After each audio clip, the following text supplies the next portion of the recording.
Halo, selamat pagi anak-anakku yang tercinta. Bagaimana kondisi kalian yang ada di rumah? Pak Hadi berharap kalian baik-baik saja di rumah dan selalu menjaga kesehatan kalian. Dan Pak Hadi juga berharap semoga musibah ini segera berakhir dan kita dapat berkumpul kembali belajar di kelas. Anak-anakku yang terkasih, hari ini Pak Adi akan sedikit memberikan materi pembelajaran, yaitu pembelajaran tema 8. Pengen tahu materi apa yang Pak Adi akan berikan?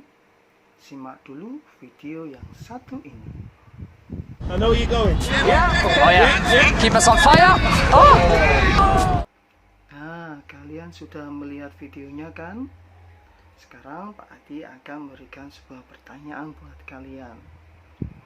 Kegiatan apa yang mereka lakukan? Betul, kegiatan yaitu menendang penalti.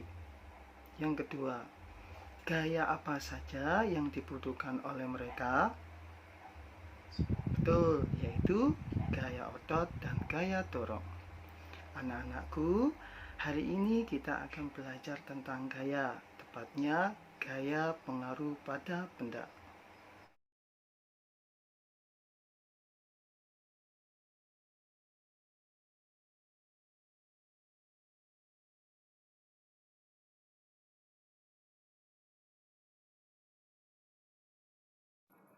Pada pembelajaran sebelumnya, kita sudah belajar 5 macam gaya, yaitu gaya listrik, gaya gesek, gaya gravitasi, gaya magnet, dan gaya bekas.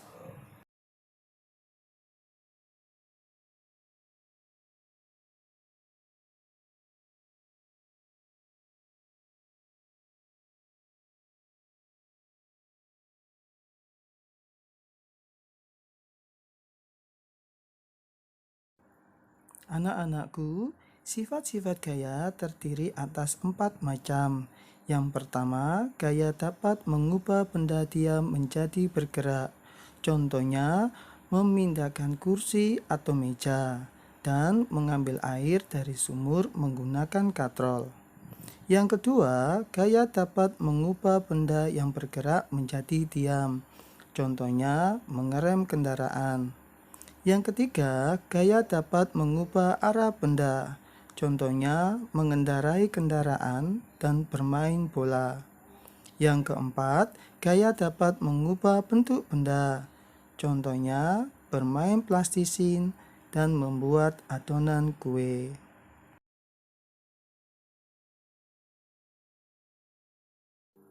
Untuk lebih paham lagi, perhatikan video berikut.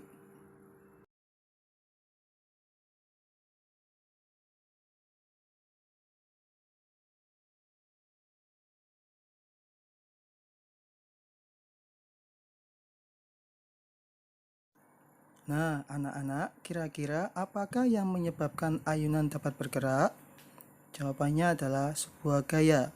Gaya adalah tarikan atau dorongan yang bekerja pada suatu benda. Ayunan tersebut dapat bergerak karena gaya dorong yang mengakibatkan menjadi bergerak.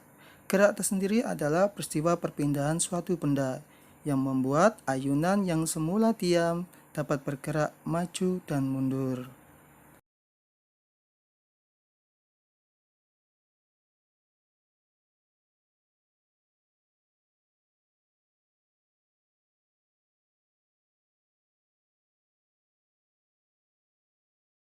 Nah, anak-anak, setelah melihat contoh ayunan tersebut, kita dapat mengambil kesimpulan bahwa gaya berpengaruh besar pada suatu benda.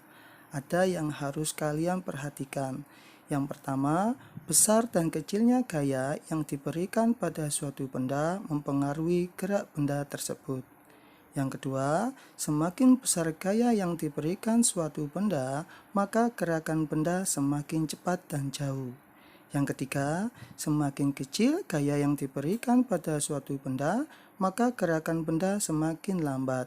Dan keempat, besaran gaya dapat dipengaruhi oleh kekuatan yang diberikan.